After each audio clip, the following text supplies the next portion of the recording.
नमस्कार, बहुत स्वागत है आपका। सुदर्शन न्यूज देख रहे हैं आप। आपके साथ मैं हूं विकास ब्रजेश सक्सेना।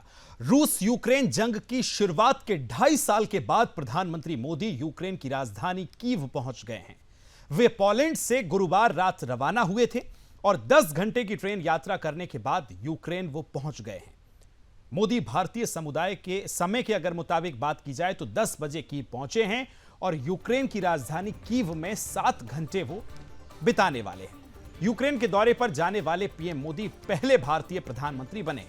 बता दें कि 1991 में सोवियत संघ के टूटने के कारण यूक्रेन के बनने के बाद से कोई भी भारतीय प्रधानमंत्री यूक्रेन नहीं गया था।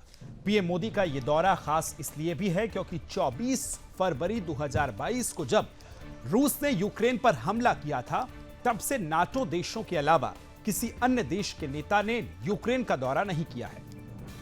यूक्रेन के राष्ट्रपति जेलेंस्की ने कुछ महीने पहले पीएम मोदी को यूक्रेन आने का न्योता दिया था। इससे पहले मोदी और जेलेंस्की ने मई 2023 में जापान G7 समिट के दौरान जंग के बाद पहली बार मुलाकात की थी।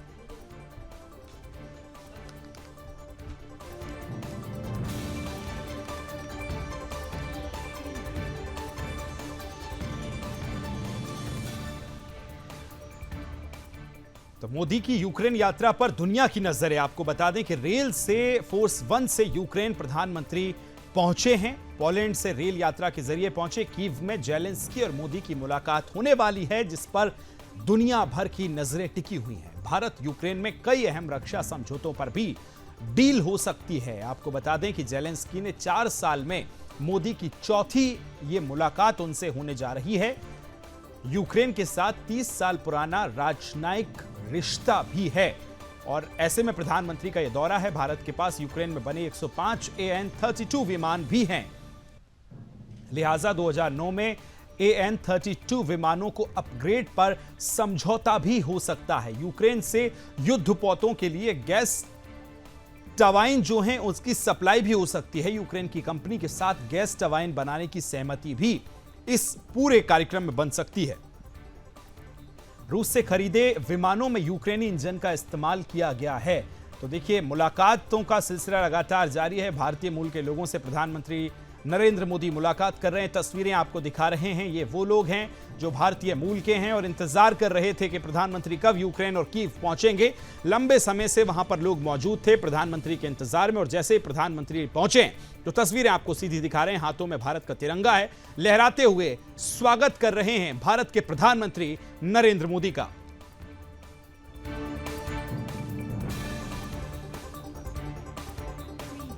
कोलकाता के trainee doctor rape murder case में जांच agency CBI RG Kar medical college के पूर्व प्रिंसिपल संदीप घोष और 4 अन्य डॉक्टर्स का पॉलीग्राफ टेस्ट करेगी।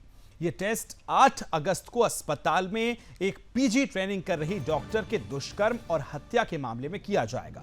घटना की रात ये चारों डॉक्टर्स ड्यूटी पर थे और उन्होंने रात तकरीबन 2 बजे पीड़िता के साथ डिनर किया था। इसके बाद ट्रेनी डॉक्टर सेमिनार हॉल में आराम करने चली गई थी।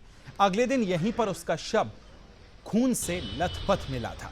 सुप्रीम कोर्ट ने गुरुवार को इस मामले में अहम सुनवाई के दौरान कोलकाता पुलिस की जांच और सरकार की मंशा पर गंभीर सवाल उठाए थे। साथ ही रेप मर्डर केस की जांच कर रही सीबीआई को निर्देश दिया था कि मेडिकल कॉलेज एंड हॉस्पिटल के पूर्व प्रिंसिपल संदीप घोष और 4 जूनियर डॉक्टर्स का पॉलीग्राफ टेस्ट कराया जाए। इसके बाद कोलकाता की विशेष अदालत ने गुरुवार को सीबीआई को पॉलीग्राफ टेस्ट करने की मंजूरी दी। बता दें कि इस तरह का टेस्ट सिर्फ कोर्ट की अनुमति और संदिग्ध की सहमति से ही किया जाता है। सीबीआई इस मामले में मुख्य आरोपी संजय रॉय का भी पॉलीग्राफ टेस्ट कराने की मांग सीबीआई ने की थी। कोलकाता रेप मर्डर केस के इसमें अब राज भी खुल सकते हैं। आगे बढ़ेंगे। खबर महाराष्ट्र से है, जहां के कराड़ शहर में एक लड़के ने मेडिकल छात्रा आरुषि को बिल्डिंग से धक्का दे दिया, जिसके बाद आरुषि की मौके पर ही मौत हो गई। जानकारी के अनुसार हरियाणा का रहने वाला ध्रुव चिक्कर नाम का यह लड़का कराड़ के कृष्णा मेडिकल कॉलेज में फर्स्ट ईयर का स्टूडेंट है। यहां कृष्णा मेडिकल कॉलेज के पास ही सन सिटी बिल्डिंग में यह रहता था। कृष्णा मेडिकल कॉलेज में ही आरुषि भी पढ़ाई करती थी। आरुषि और ध्रुव दोनों के बीच दोस्ती थी। आपको बताएं, दूसरे लड़कों से आरुषि की दोस्ती को लेकर ध्रुव का झगड़ा उससे होता रहा है। होता रहता था।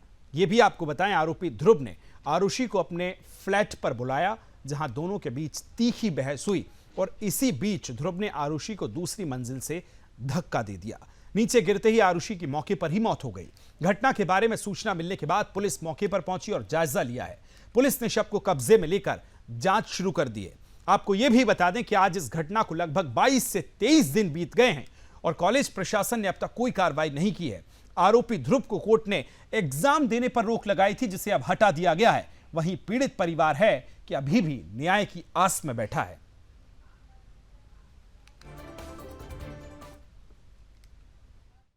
मैं डॉक्टर दीप्ति सिंह, आरुषि मिश्रा की मदर, जिसकी 30 तारीख जुलाई को मर्डर कर दी गई थी, उसका जो अक्यूज है वो जुडिशियल कोर्ट में है। अभी की खबर ये है कि कल सीजीएम कोर्ट में उसे एक सिंगल प्रैक्टिकल एग्ज़ाम जो उनकी चली थी, एक सिंगल बाकी है, उसके लिए परमिट कर दिया गया है एग्ज़ाम देने के लिए, पुलिस के अपोजिशन के बाद भी। सीजीएम कोर्ट से कॉलेज को इंक्वायरी गया तो कॉलेज ने जवाब दिया कि उन्होंने उसको सस्पेंड तक नहीं किया है। एक जो अंडर ट्रायल मर्डर में अंडर ट्रायल है, उसको कॉलेज ने इतना स्टेप भी नहीं उठाया है कि अभी तक उसे सस्पेंड नहीं किया गया है और उसे एग्ज़ाम देने का परमिशन दिया जा रहा है। ये हो क्या रहा है? Medical colleges what are they trying to? एक तरफ आरजी कार में रेपिस्ट लोग को कॉलेज प्रोटेक्ट कर रहा है, इधर एक मर्डरर को Krishna institute of medical sciences Karad protect कर रहा है। Not even suspending him, exams देने का परमिशन दिया जा रहा है। Where is the justice? What are these medical colleges up to? Please, I need justice. He should be at least suspended.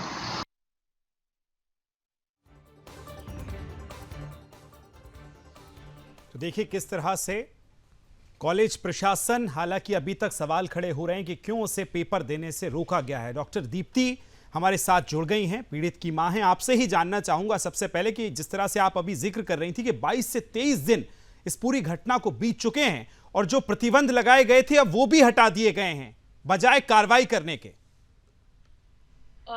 Actually मैं 12 से 14 अपनी बेटी की बॉडी लेने के बाद 2 दिन के बाद ही कराट पहुंच के मेरे सामने कोर्ट के प्रोसीडिंग्स में, हर कोर्ट के प्रोसीडिंग में इन्होंने एग्जाम देने का परमिशन मांगा, बट दोनों बार इसे रिफ्यूज कर दिया गया।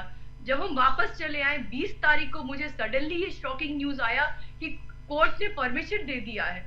तो किसी तरीके से हम लोग किसी तरीके से फ्लाइट मैनेज करके यहाँ आ गए।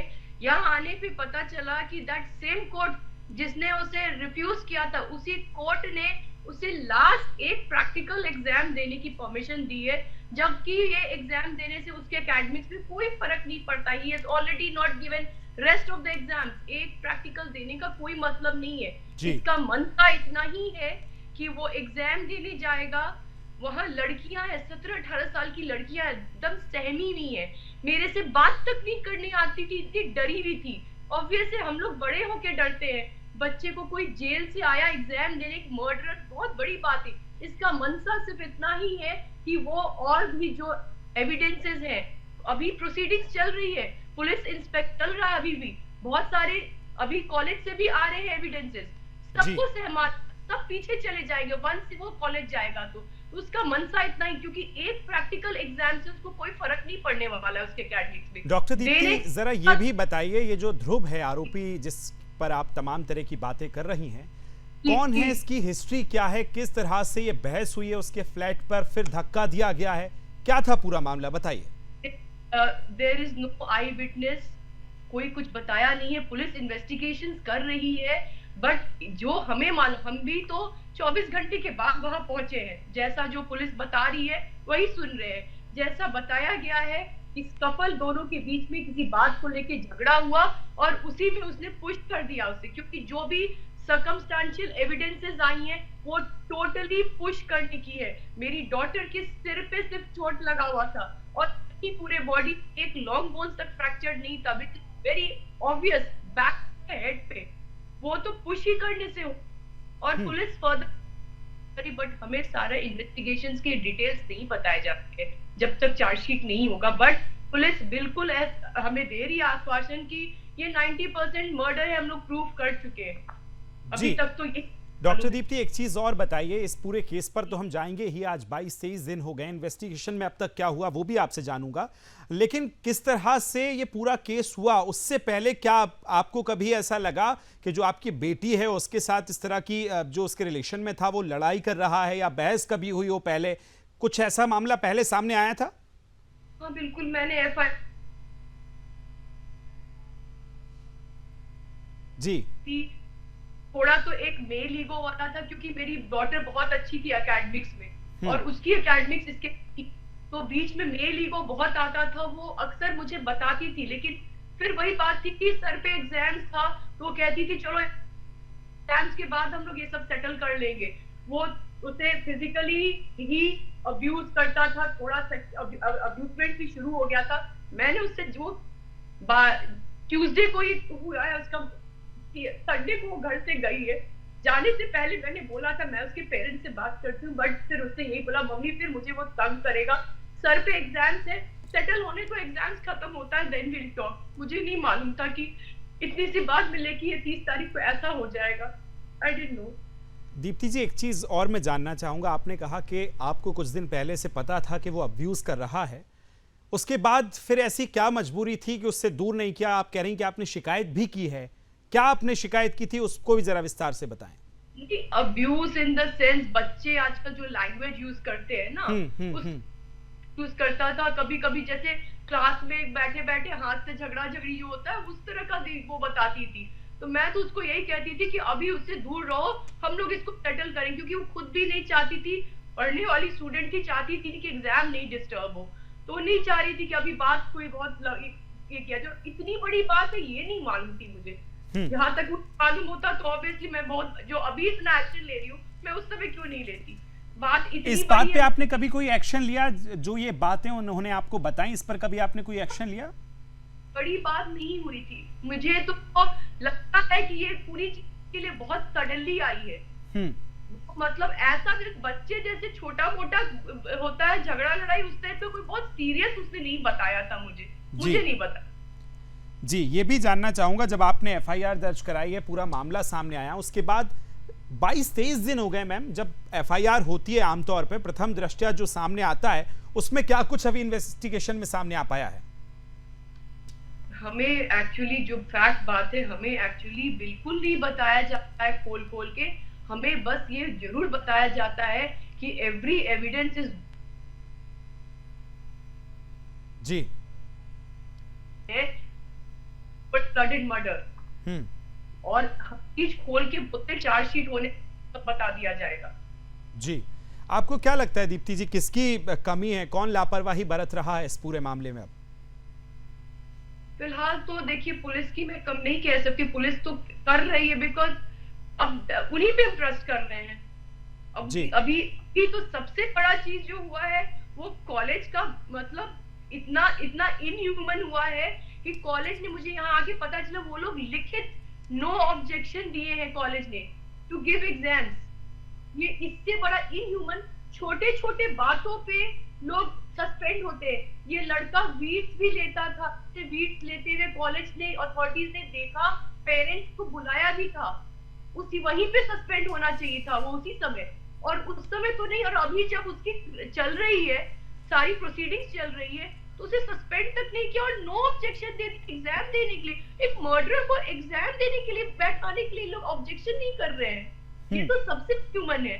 वो मेरी बेटी भी इस कॉलेज की स्टूडेंट थी, वो भी एग्जाम देती है अभी।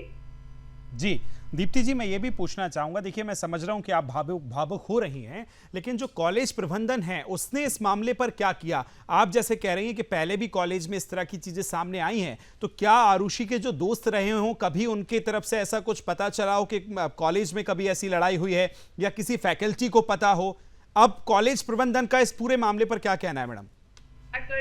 कॉलेज कोई नहीं बोलती, जाते हुए भी नहीं बोलेंगे, आई है बोलते हैं कि लाइक ये इसका एटीट्यूड बहुत खराब था, शुरू से ऐसे करता था वैसे करता था, लेकिन कोई एज एन एविडेंस स्टेटमेंट नहीं देने को तैयार होता। यही यहाँ की परिस्थिति है, कोई स्टेटमेंट देने को तैयार, कॉलेज कहीं से कोई हेल्प नहीं करता है, कुछ नहीं। जी, तो यूपी में पेपर लीक कानून के बाद पहली परीक्षा यूपी पुलिस भर्ती परीक्षा की पहली पाली का पेपर खत्म हो गया है। पहली पाली में 5 लाख से ज्यादा परीक्षार्थी शामिल हुए। दोपहर 3 बजे से शुरू दूसरी परीक्षा जो है दूसरी पाली की वो शुरू होनी है। 67 जिलों के 1154 सेंटर्स पर परीक्षा करवाई गई है। कड़ी सुरक्षा व्यवस्था के बीच परीक्षा हुई है। आपको बताएं 10 शिफ्ट में सिपाही भर्ती परीक्षा का आयोजन किया गया है। 23, 24, 25, 30 और 31 अगस्त को परीक्षा आयोजित की गई है। किस तरह से चप्पे चप्पे पर पुलिस जो है वो तैनात है, तस्वीरों में हम आपको दिखा रहे हैं। किस तरह से जो भी परीक्षार्थी पहुंच रहे हैं उनकी चेकिंग और उसके बाद कोई भी संदिग्ध उसके आसपास ना देखा जा सके, इसके लिए भी कड़े सुरक्षा के प्रावधान किए गए।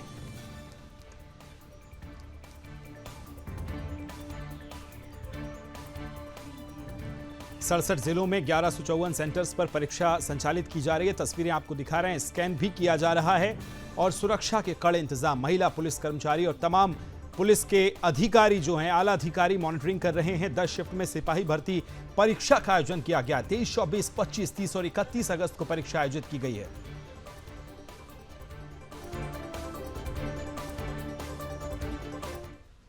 वहीं सिपाही भर्ती परीक्षा में यूपी पुलिस का एक एक्शन देखने को मिला। सपा के पूर्व मंत्री यासिर शाह पर एफआईआर दर्ज की गई है। सोशल मीडिया पर अफवाह फैलाने का आरोप लगाए। परीक्षा से पहले पेपर लीक की अफवाह यह फैलाई थी और उसके बाद बड़ा एक्शन किया गया है। शुक्रवार को उत्तर प्रदेश प्रशासन सख्त नजर आ रहा है। यूपी सिपाही भर्ती परीक्षा को लेकर प्रदेश भर में सुरक्षा बढ़ा दी गई है। परीक्षा सेंटर में प्रवेश से लेकर छात्र और छात्राओं की सख्त चेकिंग की जा रही है। इसी बीच उत्तर प्रदेश पुलिस सपा नेता पर एफआईआर दर्ज भी उसने किया है और सपा के पूर्व मंत्री यासिर शाह के खिलाफ अफवाह फैलाने को लेकर मामला दर्ज कर दिया गया है।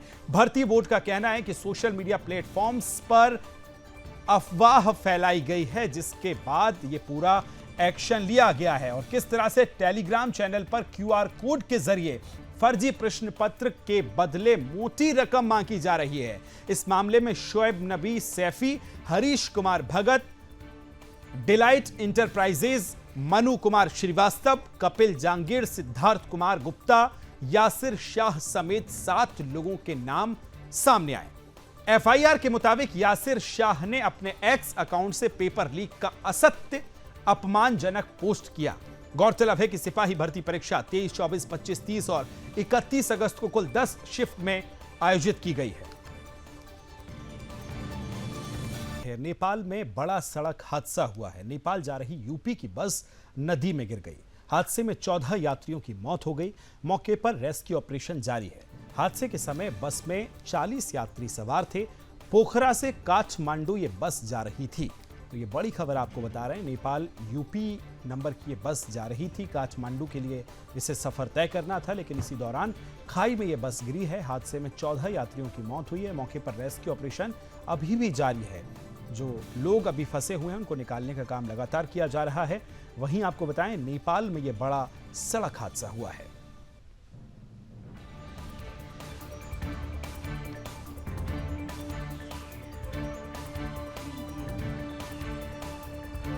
हादसे में 14 यात्रियों की मौत हुई है। दिल्ली शराब घोटाले से जुड़े मनी लॉन्ड्रिंग के मामले में दिल्ली के मुख्यमंत्री अरविंद केजरीवाल की जमानत याचिका पर आज सुप्रीम कोर्ट में सुनवाई टल गई है। सुप्रीम कोर्ट अब केजरीवाल की जमानत याचिका और गिरफ्तारी को चुनौती देने वाली याचिका पर 5 सितंबर को सुनवाई करेगा। दरअसल सुनवाई से पहले सीबीआई ने जमानत याचिका के खिलाफ जवाब दाखिल कर दिया था। गिरफ्तारी के खिलाफ दायर किए जाने वाला हलफनामा दाखिल करने के लिए सीबीआई से समय मांगा है, जिसकी वजह से सुनवाई टल गई है। दरअसल जिस केस में आज सुप्रीम कोर्ट में सुनवाई होने वाली थी वो केस सीबीआई से जुड़ा हुआ है। दिल्ली के सीएम ने सीबीआई की गिरफ्तारी और रिमांड के आदेश को चुनौती दी है। ईडी मामले से केजरीवाल को सुप्रीम कोर्ट से 12 जुलाई को जमानत मिल चुकी है। आपको बताएं, ईडी केस में अंतरिम जमानत मिलने के बाद सीबीआई ने केजरीवाल को 26 जून को तिहाड़ जेल से गिरफ्तार किया था। केजरीवाल ने 12 अगस्त को दिल्ली हाईकोर्ट द्वारा उनकी गिरफ्तारी को बरकरार रखने के फैसले को चुनौती देते हुए सुप्रीम कोर्ट का रुख किया था। अब सुनवाई से पहले सीबीआई ने दिल्ली के मुख्यमंत्री अरविंद केजरीवाल की जमानत अर्जी पर सुप्रीम कोर्ट में जवाबी हलफनामा दाखिल कर दिया है। सीबीआई ने जमानत अर्जी में दी गई दलीलों का विरोध किया है। केंद्रीय एजेंसियों ने सुप्रीम कोर्ट से केजरीवाल की जमानत याचिका खारिज करने की बात की है। वहीं दिल्ली की राउज एवेन्यू कोर्ट ने शराब घोटाले से जुड़े सीबीआई के केस में अरविंद केजरीवाल की न्यायिक हिरासत 27 अगस्त तक बढ़ा दी है।